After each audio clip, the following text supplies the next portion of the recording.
And then by the time I got out of high school, I began to get introduced to more um, severe drugs, difficult drugs, harder drugs, and and being around people that were doing it all the time, they got normalized to me. And so I spent from the time that I graduated high school to my early 30s just bad decisions.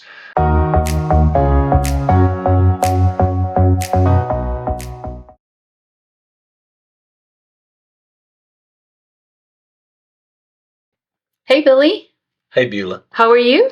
Doing well. How are you? I'm doing wonderful. Thank you. Good. Welcome to Navigating Life podcast. So happy to be here. Yeah. Especially with you. Yes, Yeah. it's my pleasure for you to be here. So, would you tell us a little bit about yourself?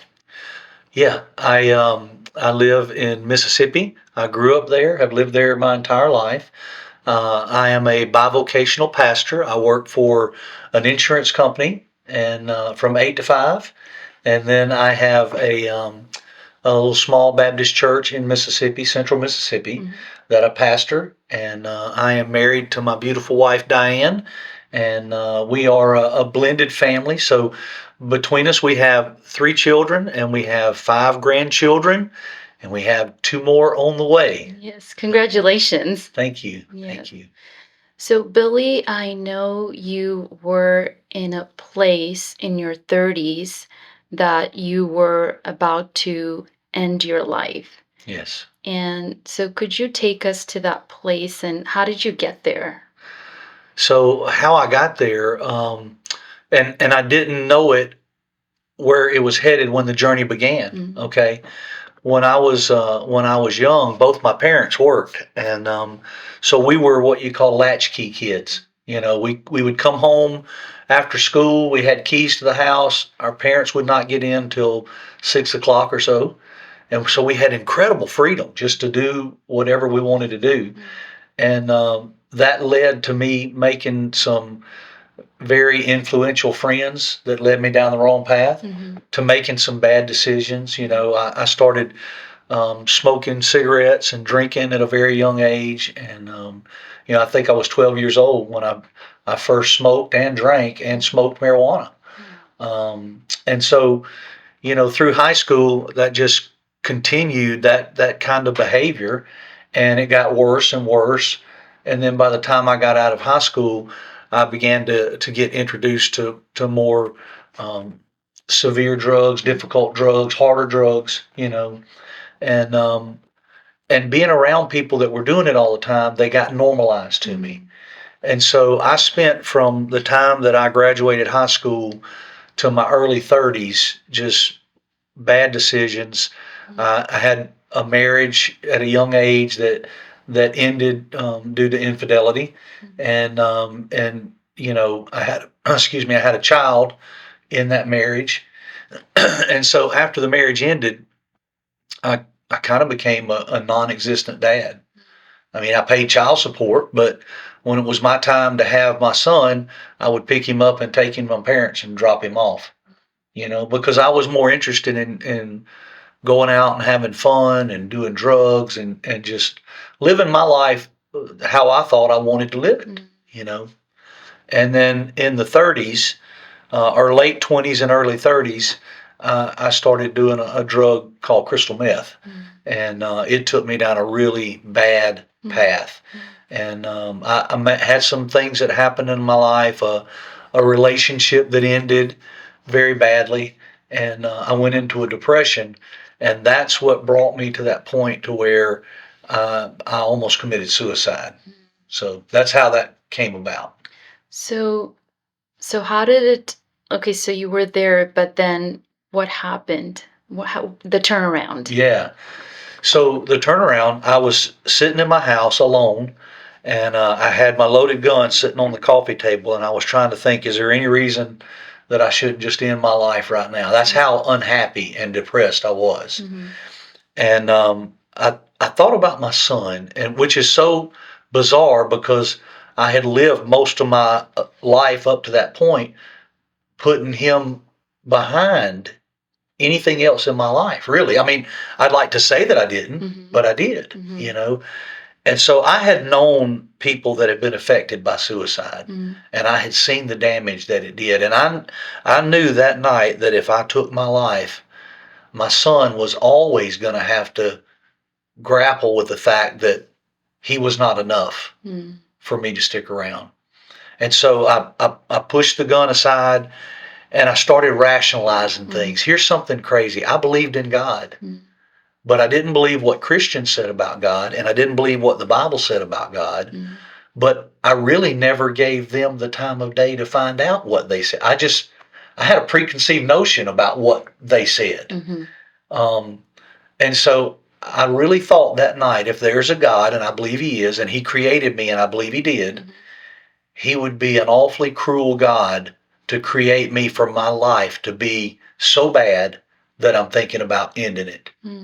And Beulah, it was just like someone slapped me in the face with the truth. And I realized that God had not put me in that position, but it was my choices that put me in that decision.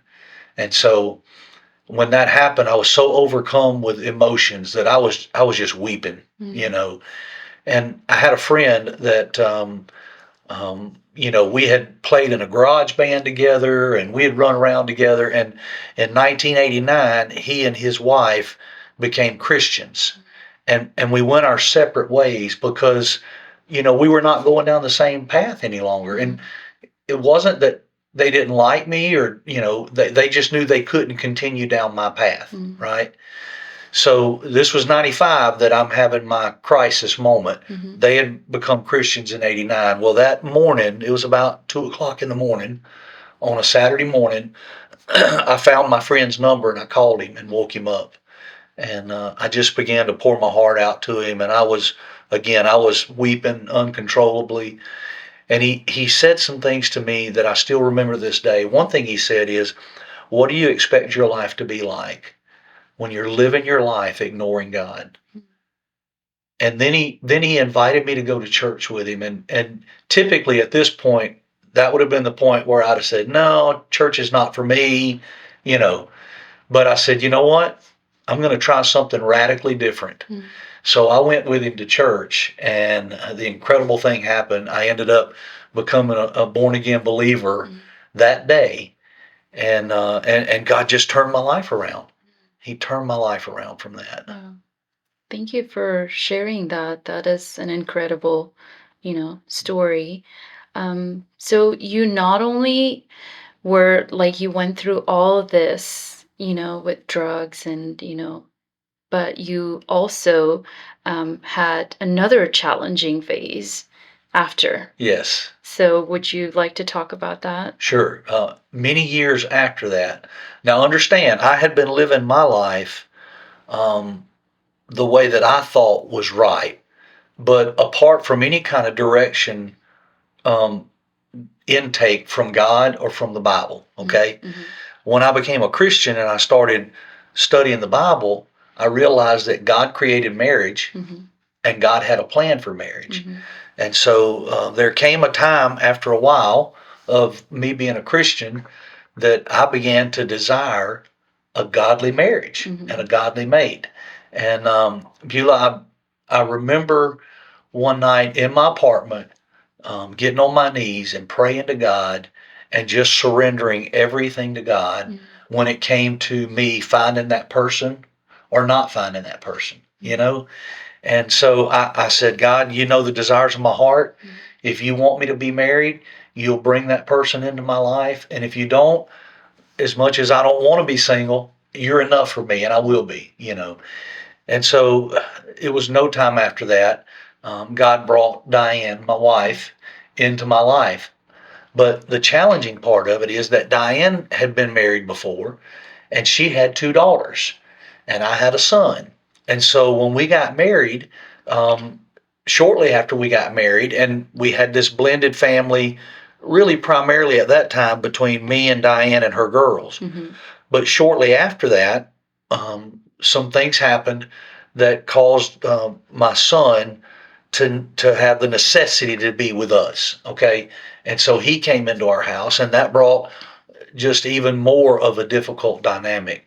And so I would say that any marriage is hard, but then when you have a blended family, I feel like it's even that much harder. Yeah. So trying to navigate that and work through those things was a very difficult time in our lives. Yeah. Yeah, definitely. I mean, just having, biological your kids, it's difficult, Yeah, right? Like when you're blended, for them to accept um, your dad's spouse as a parent, yeah. it's harder, right? So take us through that journey of like, how did that challenge? Was it easier for you with um, Tanya and Lauren, Lauren yes. versus was it Diane and Nick? How did that look like? So honestly, between myself and Tanya and Lauren, it was so easy. I can't really explain why. We loved one another. We took to one another. Um, and I think they knew that I loved them. And if it came down to something in the parenting where I had to make a decision for them or what they could do, they may not have liked the decision, but they knew that I loved them and they respected it. Okay. Now, kids will be kids. And so there were times when they would go to their mom and say, hey, and they would start working on her, to try to get her to change my mind and change her mind. But with Nick and Diane, it was like oil and water. It was very, very difficult for those two to be able to have a meaningful, respectful, loving relationship with one another. Beauty, you can look at your children and see them behave in a way that you say, "Oh, that's so cute." But then you can look at someone else's child and say, let's see the same behavior and say that's so disrespectful. That's so bratty or whatever, however you want to describe it. We overlook a lot with our own children. Yeah. And you know what? Children overlook a lot with their own parents too. Yeah. And so with Diane and Nick, there was a problem there with her being an authority figure, a mother figure, even though she wasn't his mother. She was a mother figure in the home. Yeah. Okay. And so Nick challenged that. And honestly, Diane didn't handle it well. I mean, it was very difficult for both of them and for the entire family. There were nights that things were so contentious in our house that when Diane and I went to bed, we locked our bedroom door, you know? Yeah. So it was difficult, very difficult. So how did you overcome that? How did you overcome that challenge? And you guys are still married, Yeah. right? Because I know that affects a marriage, definitely. And the family, like, relationship with Nick and Diane right Yeah. now. How does that look like? And how did you overcome? So I'll say this just very quickly. It looks so much better today. It looks so much better. I think that Diane and Nick would honestly tell you they are family today. They love one another. There's been a great deal of forgiveness and grace shown to one another for that time. But how did we get there? um, Let me just say, a certain level, we survived it. Okay. But I think the other things of how we got there would be that one, I made it a purpose for Diane and I to be a united front. So if I came home from work and Diane was already there and Nick had done something and she grounded Nick, I did not go back and say, okay, well, you're not grounded. No, we listen, even if I disagreed with Diane, we handle that behind closed doors, and we never brought that discussion, argument, fight, whatever you want to call it. We never brought that out in front of the kids for them to see that they had divided us. Another thing is we started having family nights. And we didn't do anything, major or grandiose. We would have dinner together. We might watch a movie together. Or we would have dinner together and then go to a movie, or dinner together and just go for a ride and spend time together. And so that helped quite a bit. We went to church together on a regular basis. I mean, we went, we had a different kind of drug problem. We drug our kids to church on Sunday morning. We drug them on Sunday night.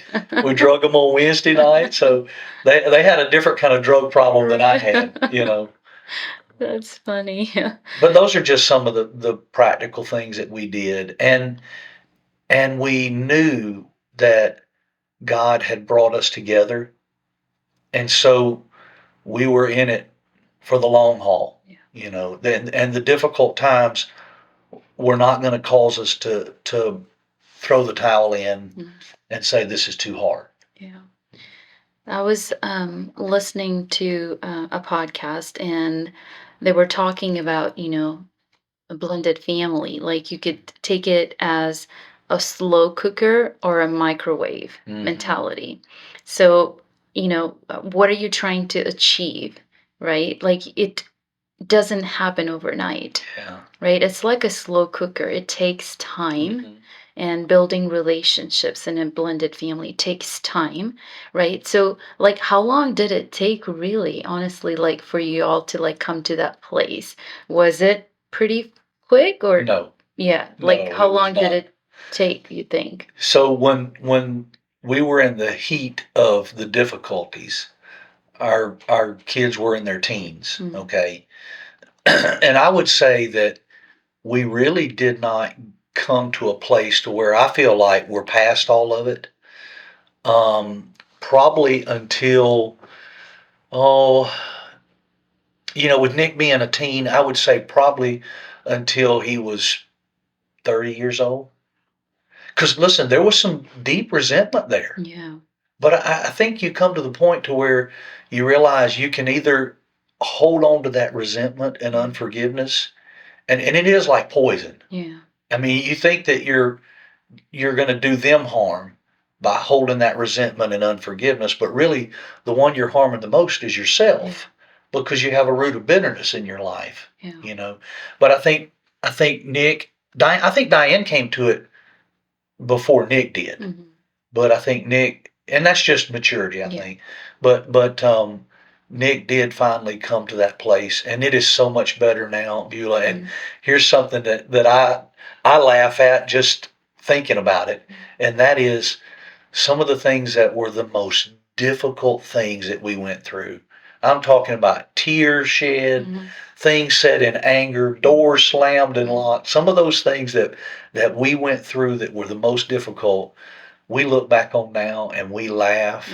The whole family, we laugh so hard when we remember those times and talk about them.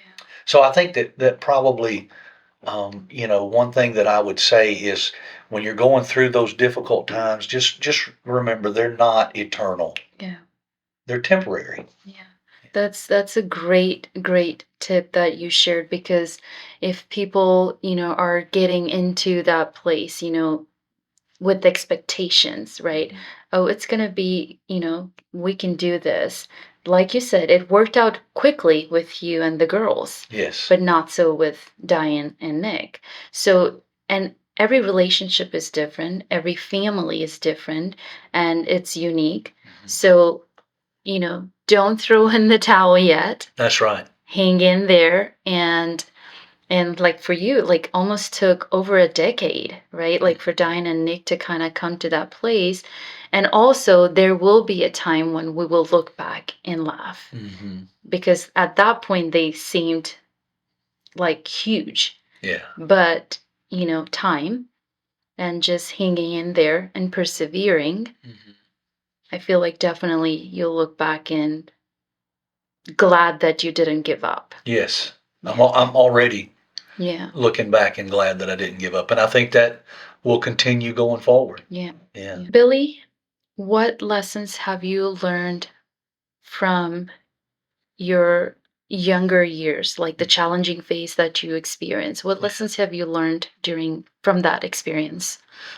I think I would say probably the biggest thing, and this is something that I just believe that God showed me there in 1995, because the day that I became a Christian, God set me free from the addiction of crystal meth. Mm.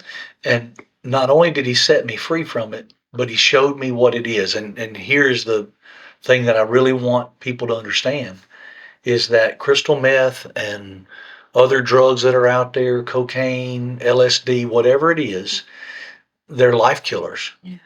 You know, the only thing good about them is the buzz, the feeling that you have when you're on them. But they will destroy your health. They'll destroy your relationships. They'll destroy your family. Mm. They'll destroy your finances, your ambition to succeed. They'll even take your freedom if you get caught with it.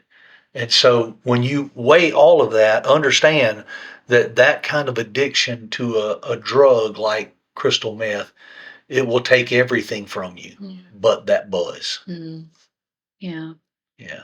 Yeah. So, knowing that, hey, don't start something, right? That's right. Don't That's get right. into it. You know, if you had everything laid out in front of you before you ever did it one time, and you saw that the only good thing is this right here and everything else is bad, I think so many people would say, you know what?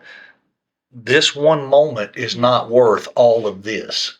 Yes. Yeah. Thank you. That is a great tip. And what lessons have you learned from, being in this blended family situation? Yeah. One thing is don't give up. You know, as difficult as it is, it won't last. The difficult times will pass. Um, at least the ones you're in, there'll be more difficulties to come. Um, so don't give up. Hang in there, and be careful who you take counsel from. Mm. You know, because there are people out there that would tell you that's too hard. You shouldn't have to put up with this. Mm. I would just get divorced and look elsewhere. You know, Yeah. any marriage that you're in is going to come with trouble Yeah. and difficulties. So I think for me, if people fought as hard for their marriage as they did to win in the marriage, you know, win the fight, I think marriages would be a lot stronger and they would last a lot longer. Yes. What is a trait that you are proud of in you? In myself, Mm-hmm. okay. I think it is in studying and learning. Beaulah, if you could have known me when I was in school, I was the worst student that ever could have been. I really think that some of my teachers gave me a passing grade just so they wouldn't have to have me back again. It was that bad. I could read a page of a book or a paper, and then you ask me, what did that say? And I would look at you like a deer in the headlights because I didn't comprehend well what I read. And it's so crazy to me that God would choose someone like that to be a preacher of the word, to have to study the word and comprehend it, and then be able to relay it to other people in a way that they can understand it, in a way that changes their lives when they receive it and internalize it, you know, apply it to their lives. So I think to me that's the greatest trait, and it's not even because of me, it's because of what God has done in me. Yeah. I'm glad that you became a preacher because you're the first first preacher Really? on the podcast. So, well, thank you for being here. Well, it'll probably only get better from here then. Do you have a life motto? I do. Okay. This too shall pass. So when you're going through these difficult times of life, understand that we all go through those. And when you're in them, things can seem so hopeless. Um, and my challenge is don't make a decision that's going to have eternal consequences because of a temporary situation that you're in. Understand that it's going to pass. Yeah. It's not going to last forever. Yeah. Yeah. So, this is the whole point of this podcast, is to give hope, especially when you're going through a, challenging, situation, circumstance, that when you're losing hope, right, is, listening or watching to stories of people like you and I that have been through some really difficult times, but, not giving up. And when we surround ourselves with, people that love us, care for us, and speak the truth in love, Yeah. right? And I definitely feel like, that helped me to stay focused and not give up, right? And not giving up I feel like that is a trait, Yeah. to persevere. It's not easy, right? It's easy to throw in the towel, but to fight for whatever it is, Yeah, right? sure. Be it, blended family, marriage, kids, or whatever you're going through. Um, Thank you for stumbling on our channel if you've never been here. And I hope that these stories resonate with you and give you hope. Billy, how do you balance your life and work? Do you have any self care practices? I do. I have, I have to separate them between spiritual and physical. Okay. So my spiritual is, I get up every morning at 6 a.m. to study the Word. Okay. That's my time with the Lord to study for sermons and Bible studies, things like that I do before my wife ever gets out of bed. So I have my coffee, my Bible, my pen, and my paper, and that's my time to study. Okay. Then the one that's not so spiritual is I love to fish. As a matter of fact, I'm leaving Monday and going on a fishing trip over in Alabama for a week. So it's just a disconnect, get away, enjoy God's nature, enjoy fellowship with other people, and just fish. Yeah. Yeah. But then I also have to keep in mind that I do have a job with an insurance company. I do have a calling in my life in the ministry, and then I also have a calling in my life with my family. And so I would say this: I make time for my family, and if you don't make time for your family, there's a good chance you won't meet that. Um, that calling in your life, to be with your family, to help to guide and lead them. So Would you share some practical tips with us on what helped you, from what you've learned from this journey? yeah. Give us some practical tips or advice saying, these are the things that will help you. Yeah. um, Answer the phone at 2 o'clock in the morning. Mm. My friend has no idea. I'm sure he does, but I mean, at the time before he answered the phone, he had no idea what God was about to use him for, but he answered the phone. And he spent the time with me that was needed, and God used him in a huge way to change my life. So I would say answer the phone when it rings. um, I would say be careful who you get your counsel from. When you go to someone for advice about marriage, there's a lot of people out there that will give you bad advice, and you don't want that. When I have the opportunity to counsel with couples who are going through things, understand that my focus is not on the wife or the husband. My focus is on the marriage. And I will tell people that don't make a huge decision when your emotions are so raw, because so many times you'll make the wrong decision. If you've come to a place in your marriage where you think that your marriage is over and you're so emotionally distraught, it's so much easier to say it then, when guess what, 10 days from now it may look completely different. So go to people that are going to have your marriage at at the center of what their best interest is for you, you know. Yeah. How did your support system look like while you were going through? So it's kind of difficult because, with the earlier years with the drugs, my support system was really an anchor system. I Mm, was choosing the folks that were taking me down the wrong mm, path.